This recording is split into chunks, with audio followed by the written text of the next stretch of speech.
राधे राधे दोस्तों, RB Bhudev channel में आप सभी का स्वागत है। आइए आज की वीडियो करते हैं स्टार्ट। कर्ण भीष्म अंतिम रहस्यमयी संवाद। कर्ण का भीष्म के पास जाना। संजय कहते हैं, महाराज शांतनुनंदन भीष्म के चुप हो जाने पर सब राजा वहां से उठकर अपने अपने विश्राम स्थान को चले गए। भीष्म जी को रथ से गिराया गया सुनकर पुरुष प्रवर राधानंदन कर्ण के मन में कुछ भय समा गया। वह बड़ी उतावली के साथ उनके पास आया। उस समय उसने देखा महात्मा भीष्म शरशया पर सो रहे हैं, ठीक उसी तरह जैसे वीरवर भगवान कार्तिकेय जन्मकाल में शरशया सरकंडों के बिछावन पर सोए थे। वीर भीष्म के नेत्र बंद थे। भीष्म और कर्ण का रहस्यमय संवाद। बटा ए। उन्हें देखकर महातेजस्वी कर्ण की आंखों में आंसू छलक आए और अश्रुगदगद गंठ होकर उसने कहा, भीष्म महाबाहु कुरुश्रेष्ठ, मैं वही राधापुत्र कर्ण हूँ जो सदा आपकी आंखों में गड़ा रहता था और जिसे आप सर्वत्र द्वेष दृष्टि से देखते थे। कर्ण ने यह बात उनसे कही।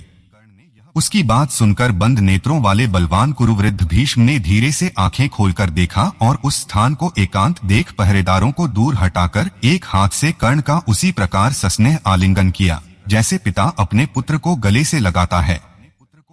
तत्पश्चात उन्होंने इस प्रकार कहा, आओ आओ कर्ण, तुम सदा मुझसे लागडांट रखते रहे, सदा मेरे साथ स्पर्धा करते रहे। आज यदि तुम मेरे पास नहीं आते तो निश्चय ही तुम्हारा कल्याण नहीं होता।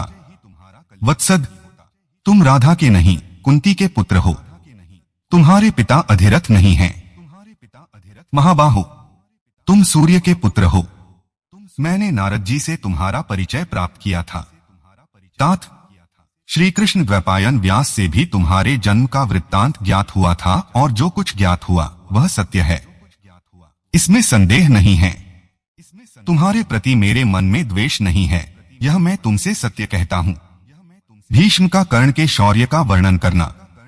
उत्तम व्रत का पालन करने वाले वीर, मैं कभी कभी तुमसे जो कठोर वचन बोल दिया करता था उसका उद्देश्य था तुम्हारे उत्साह और तेज को नष्ट करना, क्योंकि सूतनंदन तुम राजा दुर्योधन के उकसाने से अकारण ही समस्त पांडवों पर बहुत बार आक्षेप किया करते थे। तुम्हारा जन्म कन्यावस्था में ही कुंती के गर्भ से उत्पन्न होने के कारण धर्मलोप से हुआ है, इसीलिए नीच पुरुषों के आश्रय से तुम्हारी बुद्धि इस प्रकार ईर्ष्यावश गुणवान पांडवों से भी द्वेष रखने वाली हो गई है और इसी के कारण कौरवसभा में मैंने तुम्हें अनेक बार कटुवचन सुनाए हैं। मैं जानता हूँ तुम्हारा पराक्रम समरभूमि में शत्रुओं के लिए दुहस है।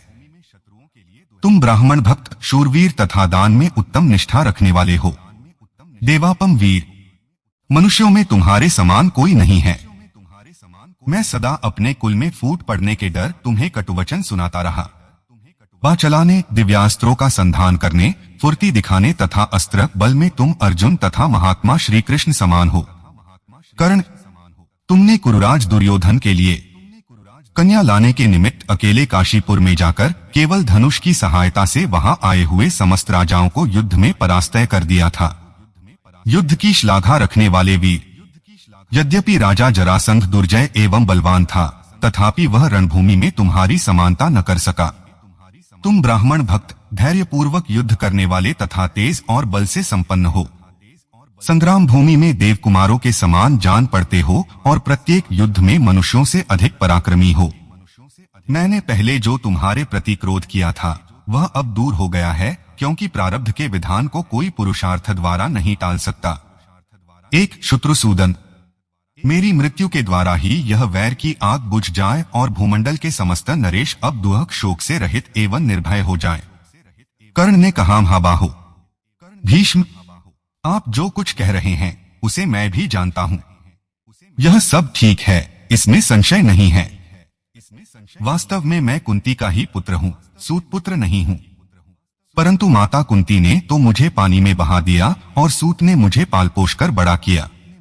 पूर्वकाल से ही मैं दुर्योधन के साथ स्नेह करता आया हूँ और प्रसन्नता पूर्वक रहा हूँ। दुर्योधन से मैंने यह प्रतिज्ञा कर है कि तुम्हारा जो जो दुष्कर कार्य होगा वह सब मैं पूरा करूंगा। दुर्योधन का ऐश्वर्य भोग कर मैं उसे निष्फल नहीं कर सकता। जैसे वसुदेव नंदन श्री कृष्ण पांडुपुत्र अर्जुन की सहायता के लिए दृढ़ प्रतिज्ञ हैं, उसी प्रकार मेरे धन, शरीर, स्त्री, पुत्र तथा यश सब कुछ दुर्योधन के लिए निछावर हैं। यज्ञों में प्रचुर दक्षिणा देने वाले कुरुनंदन भीष्म, मैंने दुर्योधन का आश्रय लेकर पांडवों का क्रोध सदा इसलिए बढ़ाया है कि यह क्षत्रिय जाति रोगों का शिकार होकर न मरे, युद्ध में वीर गति प्राप्त करे। यह युद्ध अवश्यंभावी है, इसे कोई टाल नहीं सकता। भला दैव की पुरुषार्थ द्वारा कौन मिटा सकता है? पितामह, आपने भी तो ऐसे निमित्त लक्षण देखे थे जो भूमंडल के विनाश की सूचना देने वाले थे। आपने कौरवसभा में उनका वर्णन भी किया था। पांडवों तथा भगवान वासुदेव को मैं सब प्रकार से जानता हूँ, वे दूसरे पुरुषों के लिए सर्वथा अजेय हैं, तथापि मैं उनसे युद्ध करने का उत्साह रखता हूँ और मेरे मन का यह निश्चित विश्वास है कि मैं युद्ध में पांडवों को जीत लूंगा। पांडवों के साथ हम लोगों का यह वैर अत्यंत भयंकर हो गया है, अब इसे दूर नहीं किया जा सकता। मैं अपने धर्म के अनुसार प्रसन्नचित्त होकर अर्जुन के साथ युद्ध करूंगा। तात, मैं युद्ध के लिए निश्चय कर चुका हूँ। वीर, मेरा विचार है कि आपकी आज्ञा लेकर युद्ध करूं, अथा आप मुझे इसके लिए आज्ञा देने की कृपा करें। मैंने क्रोध के आवेग से अथवा चपलता के कारण यहाँ जो कुछ आपके प्रति कटुवचन कहा हो या आपके प्रतिकूल आचरण किया हो, वह सब आप कृपापूर्वक क्षमा कर दें। भीष्म ने कहा, कर्ण, यदि यह भयंकर वैर अब नहीं छोड़ा जा सकता तो मैं तुम्हें आज्ञा देता हूँ, तुम स्वर्ग प्राप्ति की इच्छा से युद्ध करो। दीनता और क्रोध छोड़कर अपनी शक्ति और उत्साह के अनुसार सत्पुरुषों के आचार में स्थिर रहकर युद्ध करो। तुम रणक्षेत्र में पराक्रम कर चुके हो और आचारवान तो हो ही। कर्ण, मैं तुम्हें आज्ञा देता हूँ, तुम जो चाहते हो वह प्राप्त करो। धनंजय के हाथ से मारे जाने पर तुम्हें क्षत्रिय धर्म के पालन से प्राप्त होने वाले लोगों की उपलब्धि होगी। तुम अभिमान शून्य होकर बल और पराक्रम का सहारा ले युद्ध करो। क्षत्रिय के लिए धर्मानुकूल युद्ध से बढ़कर दूसरा कोई कल्याणकारी साधन नहीं है। कर्ण, मैं तुमसे सत्य कहता हूँ, मैंने कौरवों और पांडवों में शांति स्थापित करने के लिए दीर्घकाल तक महान प्रयत्न किया था, किंतु मैं उसमें कृतकार्य न हो सका। संजय कहते हैं, राजन, गंगानंदन भीष्म के ऐसा कहने पर राधानंदन कर्ण उन्हें प्रणाम करके उनकी आज्ञा ले रथ पर आरूढ़ हो आपके पुत्र दुर्योधन के पास चला गया। महाभारत की ऐसी कई रोचक कहानियां हैं जो हम आपको बताते रहेंगे।